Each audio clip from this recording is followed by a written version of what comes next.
Hi guys, my name is Becca and welcome to my channel. Welcome back. Oh my god. As you can hear, I'm sick. I am trying to film on my videos today and I have no voice, but I have more of a voice than I did before. So this is the first day that I've had in a long while that I could film. I got really sick during Contemporary-thon. I just filmed my wrap up for that like 10 minutes ago. I just finished. And so yeah, you're going to be seeing this shirt, you're going to be hearing this voice in quite a few videos because I am so behind on videos. I'm doing my January wrap up and I swear I have 1 week of February left. Not even, wait, what's today? It's Friday. So yeah, I have 1 week of February left. That's it. And I'm now doing my January wrap up. I've tried to do it in the past. I've just gotten, why I can't think of the name. I was just, I got distracted. Not really. I was bothered, okay? I was making my videos and people were distracting me while I was doing it. So I couldn't really finish it. And so now here I am trying to film it again. And when I was going to film this before, I got really sick. So let's try and do this before somebody comes and bothers me again. Because if they do while I'm filming this video, I'm going to snap. So this is my first wrap up of 2019. Technically, though, my Contemporary-thon wrap up is going up tonight. And this is going to go up later. But this is my first monthly wrap up of 2019. So, yay.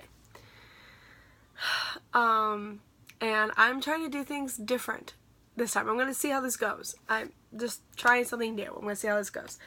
We're going to start with a new structure for January, or for 2019. So for my wrap-ups, I'm going to talk about the 2019 releases first. Then we're going to talk about the rereads. And if there are any library books, we're going to talk about those. And then after that, it's just backlist titles. So anything I read that was from 2018 and before, those are the last books I talk about. Obviously, we're going to talk about the highlights of January. There's not many. I did watch The Hate U Give. I finally watched the movie, and it was amazing, and I loved it. There were some scenes I would have liked to see in it. It wasn't in it, but it was fine. I still felt like it stuck to the book so well. It had the heart of the book in it, and it was everything I wanted and more, and I loved it. And I loved the characters, the actors. I just thought everyone did a fantastic job, and I cried from start to finish. It was amazing. And like I've said before, if you haven't consumed this story in any medium, audiobook, ebook, physical copy, movie, I don't care how you consume the story. Obviously, the book is better. The book has more scenes in it that I really loved. And the movie didn't have those scenes, but it's okay because it still stuck to the book really well. So even if you just watch the movie, it's fine. It's fantastic. And you need to somehow devour the story. Oh God. Now I get to talk about my least favorite of 2019 in general. I'm guessing, like, this is probably going to be the one that sticks with me as the least favorite thing that I ever did. But it's definitely the least favorite of January, and that was Kingdom Hearts 3. If you guys know, if you've been watching my channel, that I have been hyping this game up for years, and more recently because it came out January 28th, or the 29th, but I got the 28th, yeah. And I beat it in just like 39 hours. I beat it in like 2 days, and I was so pissed. Guys, I was so pissed. I took vacation for this game, and I beat it in 2 days, and it didn't satisfy me at all. Like, it literally, there was so much that there could have been, and there wasn't. I was so salty about it. Like, there was just so much that was missing. There were no Final Fantasy characters at all. Where the hell are my Final Fantasy characters? Kingdom Hearts is Disney and Final Fantasy mixed. Where are my Final Fantasy characters? oh, okay. And then every world we went to, which I love the worlds and everything, but I just felt like my friend said it best. We were just going through these worlds, doing the characters' chores. That was it. That's all we were doing. And I just, yeah, there was so much that was missing. And there was just boss fight after boss fight after cutscene after cutscene after... It just really annoyed me, and I felt like they just focused on like the theatrical, like the graphics and, you know, the special effects and like things that you could do with this game more than the story, and it really annoyed me. And I know there's going to be another game. I know it because you ended on it and you didn't answer anything that we needed answers for from the last games that you gave us 13 years later, and I'm freaking, this is all I get. I was so upset. So yeah, that's my rant about Kingdom Hearts 3. The one game I most anticipated for years. And you freaking... Oh, you didn't give me anything. The reunions, though, were great. I got a lot of reunions, and I loved that. I did. I really loved that. But I felt like there were characters that didn't do shit. It was like, what are they doing here? Like... Finally, at the very end of the game, oh, great, you're here. You're actually doing something. That's nice. It just really annoyed me. And I do feel like the characters, Sora, Donald, Goofy, you know, all of them were very savage. They were definitely savage towards each other, which was fine. And I got laughed. And there were, like, Instagram-esque posts, and that was kind of cool. There was a gummy phone, which is a lot like a smartphone, which was kind of cool. But I still felt like there was so much that was missing. So yeah, there's my rant about Kingdom Hearts 3. I'm done. Yeah. If I could rate that game, it would not be good. It would not be good. Okay, so now we're going to go into the books that I read. So like I said, we're going to start with the 2019 releases. I have started writing in a notebook. Like, I tried doing this last year too, I think. Like, doing, like, a mini review for each book, like, writing it down, but, like, I tried doing a page for each last year. I hate that, so I just wrote, like, little things, you know, like, a little bit of a synopsis for myself. If I needed to know characters, I wrote that, but, yeah, I just, like, some I wrote more, some I wrote less. It just, you know, I wrote as much as I you know, needed to. So these are from the first book I read to the last book I read. These are in order of of what I read when I read them. But we're not doing that here. So I need to find, okay, here we go. The 2019 books, because I read those kind of later in the year, or later in the month. What am I talking about? Okay, so first up we have The Gilded Walls by Roshni Chokshi. I was pretty hyped up for this book because everybody else was hyping it up. And I've heard how amazing this book is and how amazing the relationships in this book is. And I do feel like the relationships were pretty good. Let's see. This is set in Paris in 1889. It's about a crew, like a bunch of like misfits, like these ragtag group of people get together and they pull off heists. It's really Six of Crows-esque. It's definitely compared really highly to Six of Crows, which is why I was hyping this up, because y'all know I love Six of Crows so much. This is definitely multiple perspectives. Severin. So we follow Severin, who's the leader of the group. We have his brother Tristan.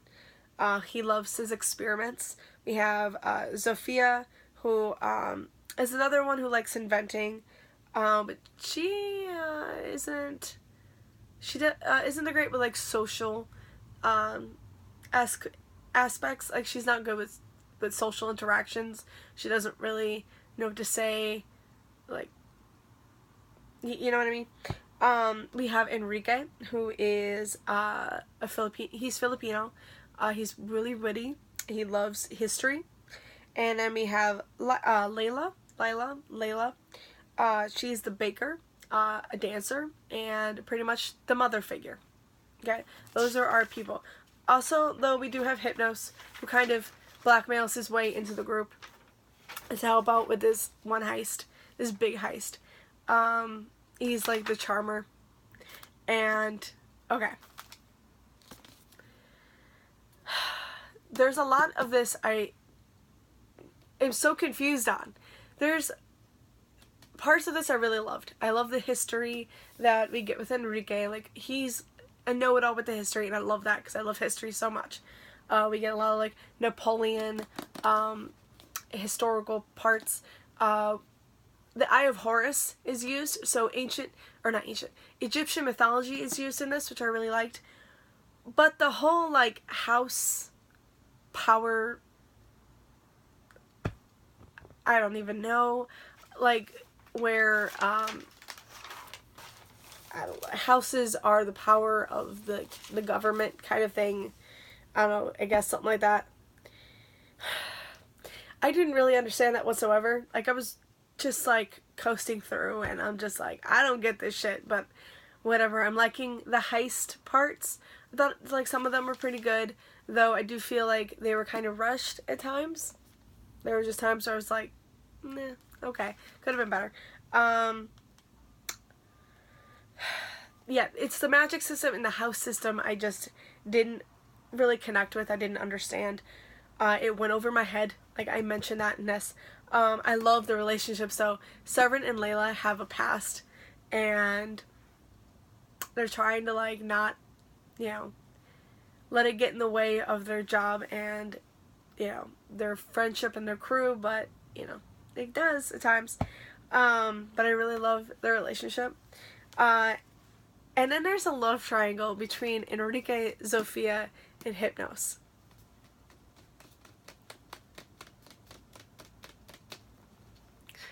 I don't know who to ship Enrique with. Do I want Enrique with Zofia, or do I want him with Hypnos? Because I like both. If they just all three got together, that would be fine. I'd be fine with the Minaj relationship. I love them. I'm good with it. Please give it to me. I really, like, I do want to pick up the sequel just to see, like, where the relationships go. I am, like, really interested in that. But I don't think I'd buy it. Like, I think I'd have to get it from the library first. I am going to keep this. Like, even though I didn't love this as much as I would have liked to, I am going to keep this just to see how the sequel goes. But I give this, like, at first I give this a 4, but I think I'm going to give it a 3.5. It just, a lot went over my head. It really did. But I did really love the characters and the relationships and the heists and stuff like that. And the history and the mythology aspect. That was great. But, yeah, there were a lot of things that I just didn't connect with. So, 3.5. But I am going to keep it because I'm hoping that the sequel kind of is better for me. Like, if anything, the relationships are just great. That's what I'm here for now. Just relationships and the heist. Like that. Yeah. There were some shocking moments, though, in this book that I will say was pretty good. Okay, next up, I read, finally, thank you, Winter of the Witch by Catherine Arden. This is the third and final book in the trilogy. Oh man, the Bear and the Nightingale trilogy. My god, this follows Vasya, just like the other two books do. And I can't really go into any detail because it starts right up where the second book left off. But you do get to find out more about Morosco and, like, you know, who he was, which I really enjoyed. You do get a lot more with Sasha, Vasya's brother and sister. You get a lot more of their, perspectives in this book. You definitely start off with it in the second book because it definitely gives you those, like, perspectives. But you get a little bit more of it in this one, which I liked. It was definitely hard to read at times, especially in the beginning. There's animal death. There's an animal I really loved that died in here, which really hurt. And it's like right in the freaking beginning. It really hurt. Oh my god. It hurt me so bad. And things happen with Morosco. That hurt. And Vasya has to go on this journey to get him back, to find him and to bring him back. So that's really all that this book is, because I'm not going to go into any more of it, because like that's the first half, and the second half is just like, you know, the culmination of everything that happened from the last couple books. Yeah, there's some things that were really shocking that I really liked. The relationship between Morosco and Vasya. Thank you, finally. Hello. Thank you. I got what I wanted, so we're good. Yeah, I really loved this book. I didn't love it as much as I liked the first one. I know I gave the second one 5 stars when I first read it, but I don't remember much of it. Like, I started to in this one. Like, I definitely started to, but there was a lot that I don't remember. So I don't know if I should just, like, lower my rating for The Girl in the Stars to, like, 4.5. Because this one got a 4.5. I think the first one is a 5-star for me. The writing is amazing. The characters are amazing. Everything is just amazing. But I didn't love it as much as I love the first one. There are just some, like, the middle pretty much dragged a little bit. Kind of. And I really enjoyed it. I really, really enjoyed it. I loved it. Okay? The writing is amazing. The characters are amazing, like I said. There were just some things that I was just like, it could have been better a little bit. But still, 4.5 stars is a fantastic rating, and I loved it. And I'm so happy I finished it. Like, I finished this trilogy, and it was fantastic. And what can I say? I think it's just we're in, where are we? We're in the heart of Russia. We're in Moscow. And I think it's that setting that doesn't do so well for me. Like, in the first book, we were, like, in her little small town. And we were in, like, her home and stuff. And now she's traveling to Moscow. And I think that was just what kind of threw me off just a little bit, you know? And so that's what lowered my rating a little bit. Because we definitely get a lot of Moscow in the second book. This one, though, she does travel through another, like, dimension-esque place. And that was kind of good. But yeah, 4.5 stars. The last 2019 release I read was The Wicked King by Holly Black. Okay, so I read The Cruel Prince last year. You guys know how much of trouble I've had with Holly Black's books before. I have never truly gotten, you know, into them. Like, I never connected with them, and I never finished them. The Cruel Prince, I loved. I connected with so much. I finished it, and I give it 5 out of 5 stars. This book is a sequel to that. This book follows Jude and Cardan after everything that happened at the end of The Cruel Prince. There's a lot more political intrigue in this one, I feel. It's different from the first one, but, you know, we have Jude in more of a higher position than she was in the first book. So we're just going to go with that. We have a new king. What from The Cruel Prince to The Wicked King? You tell me. And we have these... The Undersea is not happy. The Undersea is another aspect of the world. I keep saying aspect. I don't know, I really like that word now. And it's just like we have the land, obviously, and then we have the Undersea. And the people, you know, the ruling family in the Undersea are not happy with what's going on land, and they want to break the treaty and start a war. And the only way to prevent that is for the king and the Undersea's princess to marry. They don't really want that to happen. They end up taking Jude hostage to make him do what they want. Does that end up working for them? Who knows? I'm not gonna say. I just love this book so much. I still hate Taryn. so much. Hate that bitch. Can't wait for the third book to see how this bitch gets her end. And at the end of the book, you definitely find out that, you know, Jude is being betrayed by the people closest to her. What can you do? The ending of this book, though, that freaking end. I got everything I wanted and lost it all in a matter of pages. It hurts so much. So much. The third book is The Queen of Nothing. Okay? These titles tell you a lot. You take that how you want. 5 out of 5 stars. I love this book. Jude and Carden for life. Thank you.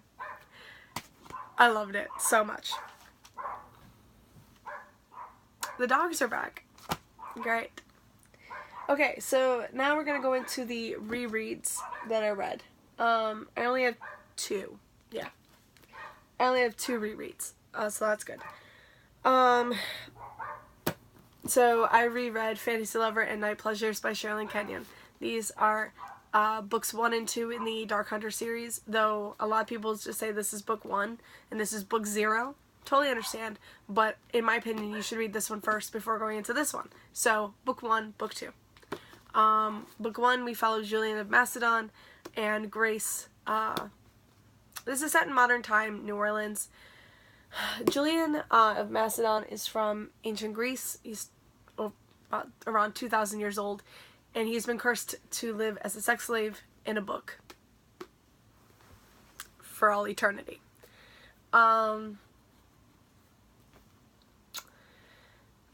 The only way to get him out of the book is to call his name 3 times, and he is your sex slave for a month, pretty much.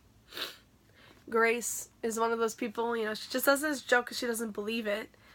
And he ends up, like, arriving in her living room, and he's all like, how do you want me? And she doesn't. You know, she's a modern day woman. She doesn't believe, you know, in sex slaves.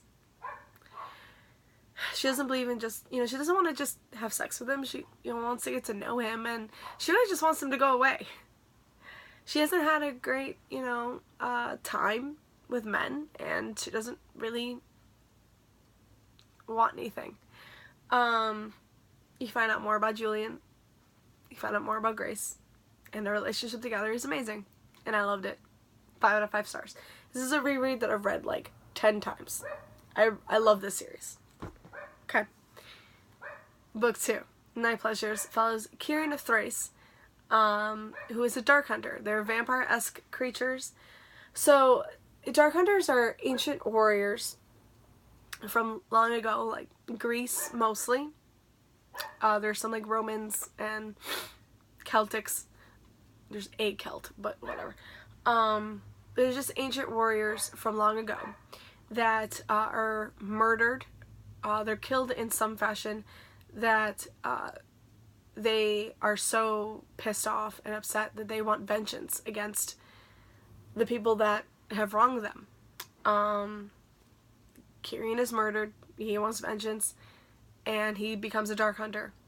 Artemis comes down, you know, the Greek goddess Artemis comes down, takes his soul, makes him a Dark Hunter, makes him a vampire-esque creature. He's immortal. You know, he can't stand sunlight. That's where the vampire, you know, come from. That's where the vampire myth comes from in this book, in this series. And, it's like 2,000 years later. Yeah, it's 2,000 years later. And we're still in modern day New Orleans, or modern day for this book. When was this book written? 2000, so 2002. This one, I'm guessing 2001 for that one. So yeah, this was, you know, modern day New Orleans, and the Dark Hunters are tasked with killing daemons, which are the, like, bad vampire-esque creatures. Okay, so there used to be there are a race of Apollites. They are children of Apollo from long ago, Atlantis, yeah. And Apollites did some really stupid shit, and they killed Apollo's mistress and child, which was really stupid. This was a long time ago. And Apollo cursed them to, they're not allowed to go out in sunlight because then he would have to, see them all the time, and he doesn't want to. So they are cursed to not allowed to go out in sunlight and to die at the age of 27, because that's the age she was when she died.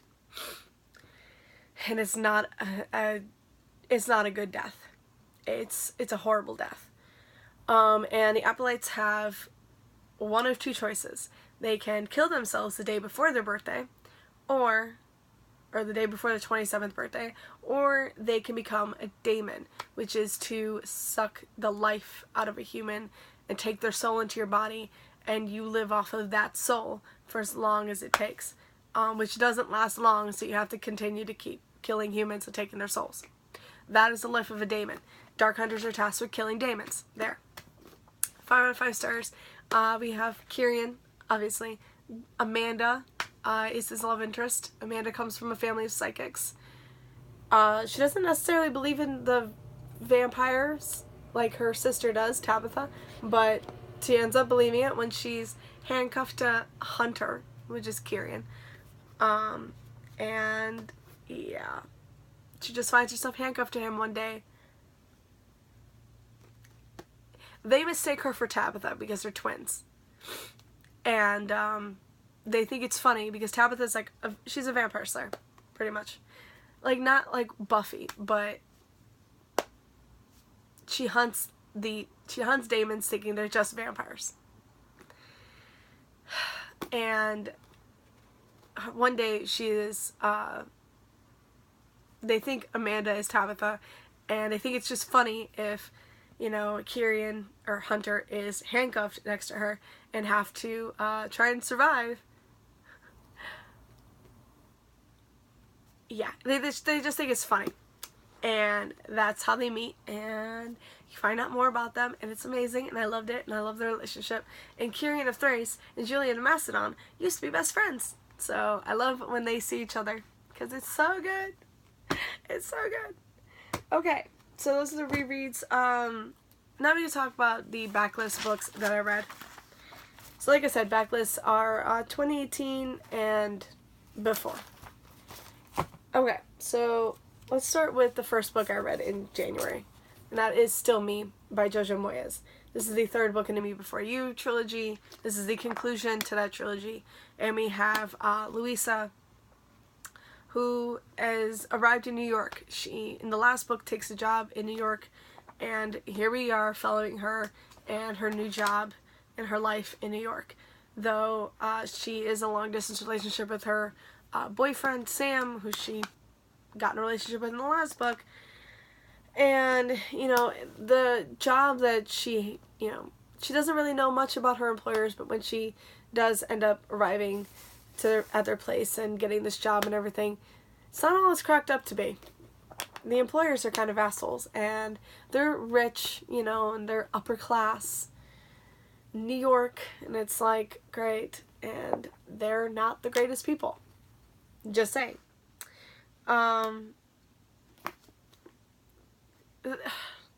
wanted to like this book a lot, and I enjoyed it, but I didn't love it.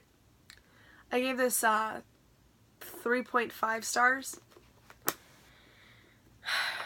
I felt like there was much unneeded drama in this, and I didn't really care for the New York setting. I would have really liked to just stay in England, which I understand, like, Louisa needed to kind of, move on, kind of, try new things, experience new things, and she does do that, but I just wish that,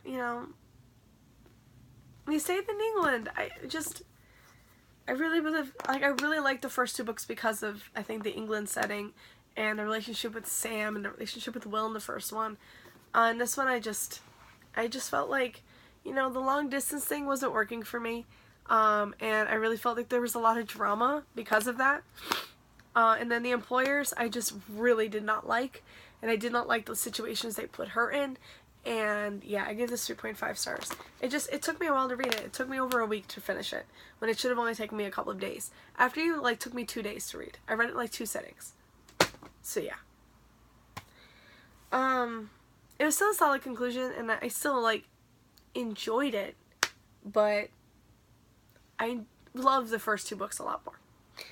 Okay, so then we have The One You Can't Forget by Ronnie Lauren. This is the sequel / companion to The Ones Who Got Away, which I read last year and really loved.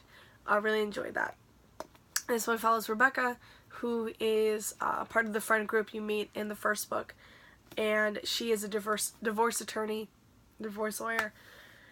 And we follow Wes, who is trying to get back on his feet after losing his dream restaurant, his money, and half his damn mind in a vicious divorce. I'm just reading the back.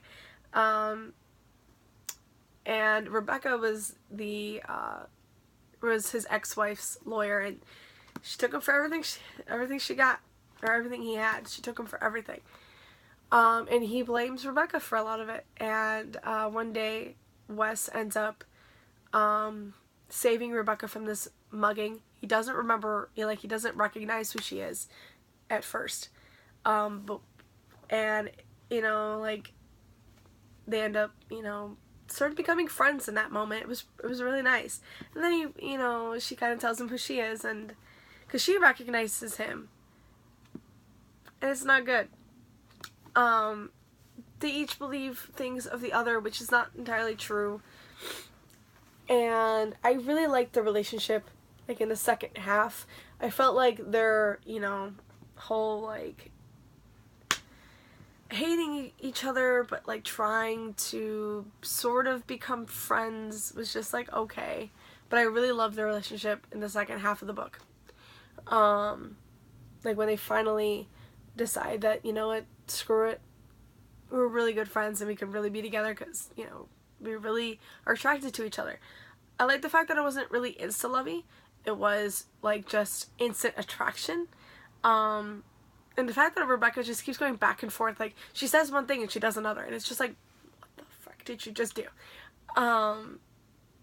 And at first I really wasn't liking Rebecca and I really didn't like Rebecca as much in the first book. But you find out more about her and her connection to the shooting and everything that happened, more so than you did in the first book. And I did enjoy that. And I can see why Colleen Hoover loves these books. Yeah, I really enjoy them, and I'm really excited to read the third book. And I gave this one 4 out of 5 stars. I liked The Ones Who Got Away a lot more. I liked that relationship a lot more. I liked those characters a lot more, but I did really enjoy, I really did enjoy this book, and I like that there's a dog that kind of brings them together. It's really cute.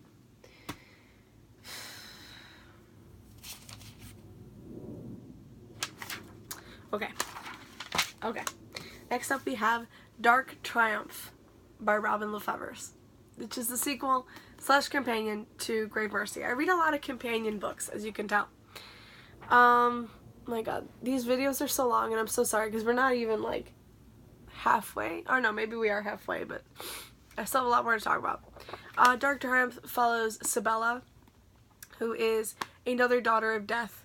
You meet her a little bit in the first book, Grave Mercy. She is Esme's, like, sister, because she is, like, they're half sisters because they're both daughters of death. And Sabella, her mission is to infiltrate this household that she used to be a part of. So the villain of the last book, Count d'Albret, was one of the villains, kind of, who wanted the Duchess for himself. He wanted to marry the Duchess, become a duke, rule over Brittany, was it? Wherever the hell they live. I can't remember. And he is not a good person. He is an awful human being. And what he did to all of his other wives is really bad. And the Duchess doesn't want to be with him. He's older, too. she doesn't want to be with him, even though her father kind of arranged that marriage. She denies it. She doesn't want it, and he's pissed, and he wants to like wage war against them, and it's not good. And Sabella has infiltrated this household, and she's trying to like learn all she can of, you know, what's going on, as well as, if she can, kill him, because she hates him. You find out why she hates him so much, and I get it. Oh, I really get it. You thought he was bad in the first book. Find out what he does in this book, and it's just awful. It's sickening. Oh my god. Also, she gets another mission while she's, you know, there, and you find out that in the first book, you know, that D'Albert takes Beast hostage, which is one of our allies from the first book. And he takes him captive, and he's going to kill him soon. And Sabella's mission is to get him out, you know, to get him out of the, you know, to free him and to get him on his way back to the Duchess, back to where he's needed. But she's not supposed to leave. Like, she's supposed to stay where she's at, but just to get him on his way. Well, Beast, half unconscious, because he kind of goes berserk mode at times, and he doesn't know what he's doing. So like when he's half unconscious, he ends up knocking Sabella out and taking her with him. Oh shit. Yeah, this book, I was so hesitant to read this book for the longest time. Ever since I first read Grave Mercy, I've talked about this. I was very hesitant to read this. But I'm so freaking glad I did. This book is so dark and so sickening and just brutal. There's a lot of brutal aspects of this book. When you find out about Sabella's life and what happened to her in her past, it is so hard to read, and it was so shocking, and I loved it. I loved every aspect of it, and I loved the relationship between her and Beast. I think they were just so beautiful together, and I love them together, and I gave this 5 out of 5 stars because I loved it so much. So much. Okay, I guess now we can talk about Girls of Paper and Fire by Natasha Nagan. Where do I have you? I think that was the next book, yeah. So I also gave this one, 4 out of 5 stars. This one is a queer romance, a female-female romance. So we follow Lay, who is a paper caste. So there's 3 caste systems in this world. We have the paper, who are like completely human. We have, the steel caste, which are like half human, half demon. And then we have the moon caste, which is full demon. And Lay is of the paper caste, and every year there are a set of girls of the paper caste. They are the paper girls, and they are brought to the king, who is of the moon caste. He is fully demon, and he is not a good guy. And they are his pleasure slaves, his sex slaves, pretty much. He does what he wants with them. And every year there are 8 girls chosen, but this year there are 9 girls chosen. Lay is the 9th girl, and they chose her because of her eyes. She has she has demon eyes. She's a paper girl. Like, she's of the paper caste. She's human, but she has demon eyes. You don't know why. And so she's like of a special, you know, she's special. But she's learning how to be a paper girl, and because they have to like kind of go through these schooling kind of, all the girls, and she ends up one of her and another girl end up striking a relationship, even though it's forbidden. It's, you know, they're not supposed to be with anybody other than the king. And it's brutal at times, it's dark at times. There's that forbidden romance, which was good.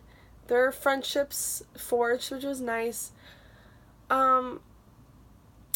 I didn't love this as much as I wanted to. This was definitely, like, there were some things that I felt were lacking. I really would have liked to know what the hell was going on with Lay, and, you know, about her eyes. Like, why does she have demon eyes? It's not explained, and I kind of hated that part. And there was that kind of mystery, like, because Lay's mother was taken years ago, and Lay is kind of trying to find her mother, or trying to find out what happened to her mother while she's at the palace. It was okay. It was good. Like, I enjoyed it, but I would have liked more of it. I thought the relationship was good at times. I did feel like Lay, even though she was the only one that kind of denied the king at times, it wasn't good for her, and she's lucky she's still alive. And I did enjoy the fact that she was able to deny him while all the other girls, you know, were just like, nah, it's fine. Even though we don't want this, we have to do this. But yeah. 4 out of 5 stars.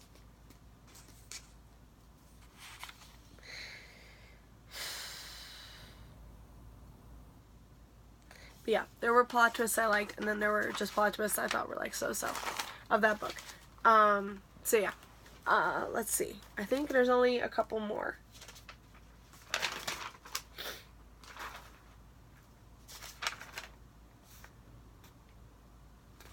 Sorry, I'm just trying to figure out. Yeah, I read 16 books, so I'm trying to figure out all of them. Okay, so now we just have the novellas to talk about. And I don't have any of them, so just bear with me. I have them all written down.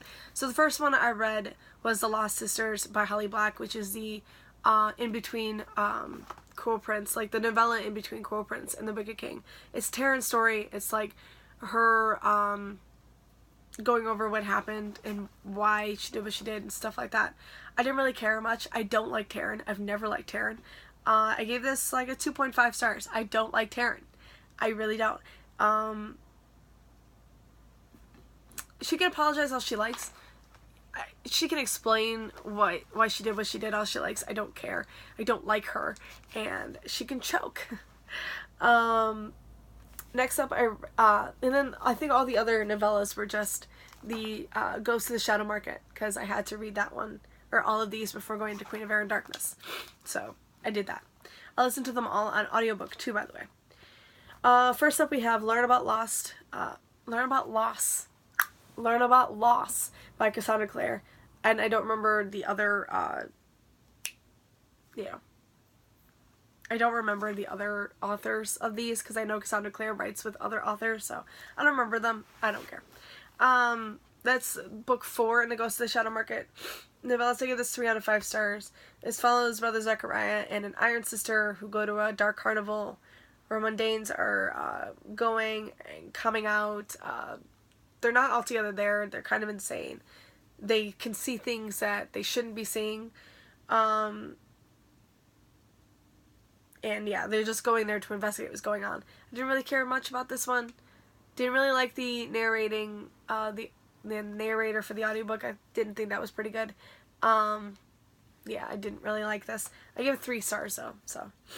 I love Brother Zechariah, so yeah, it's like. Okay, then we have A Deeper Love, which is book 5. Brother Zechariah is wounded, and he seeks out Tessa. And Tessa and Katerina Loss, who are nurses during London, during World War II, I believe it is, they attempt to save him, during World War II, while London is burning all around them. It's pretty much all that's going on there. I gave that 3 stars as well. But again, it was just an okay audiobook. And then we have, wait, is this the one? Yeah, then we have The Wicked Ones, which is book 6. This one is about Brother Zechariah searching for someone in Paris. I'm not gonna say who. It's also all about Celine Montclair and Stephen Herondale, who are characters that you would know if you've read the series. Or at least you would know about them because they died before the series starts. It's about how they got together and their time in the circle with Valentine. There was a plot twist I didn't see coming. I thought that was pretty good. I really loved the narration. I believe this is the one that was narrated by Emily Bett Rickards, Felicity from Arrow. Thought that was pretty good. I was surprised to see that she had narrated one of these, and I gave it 4 out of 5 stars. I really enjoyed it. I didn't enjoy the characters as much, but the plot twists were just like, what? Wow, did not see that coming. And then I read my favorite novella of this entire book, and that is The Land I Lost, which is book 7. Wait a minute. Learn About Loss and The Land I Lost. How is that hard to say? But this one follows Alec. This is all about Alec and Magnus, but it really just follows Alec and what's her name? Lily. Alec and Lily, they go to Buenos Aires to help out Jem and Tessa because they need help. And Alex meets a little boy there, which you would know if you read, I think it was, is it Lord of Shadows that you find out about him? And this is like how they met and everything, and I love it so much. Alec and Magnus will always be my favorite, and obviously I knew I would love this because it's all about Alec and Magnus, and thank you. It's all I needed. And then we have the last one, which is Through Blood, Through Fire, which is book number 8, and this is following Jem and Tessa and their journey to find the lost Herondale, leading up to Lord of Shadows. Yeah, this is the one that's the closest to Lord of Shadows.